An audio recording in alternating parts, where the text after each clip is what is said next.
কিমান টকা আজি ইয়াতে ৩২ কোটি টকা আমাৰ হোজাই মহিলাসকলে একেলগে পাব। তাৰমানে চিন্তা কৰক, এজনে ১০,০০০ কিন্তু হোজাই বুলি ৩২ কোটি টকা আৰু অসম বুলি প্ৰায় ৩,২০০ কোটি টকা আমি আপোনালোকৰ কাৰণে এই কামবিলাক কৰিছোঁ যাতে আমি আমাৰ অসমখনক আগুৱাই লৈ যাব পাৰোঁ। এতিয়া মই আৰু এটা কথা আপোনালোকক বুজাই দিম।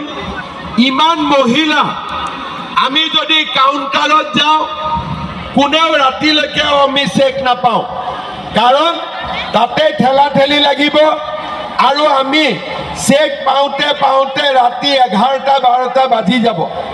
সেইকাৰণে আমি ধুনীয়াকৈ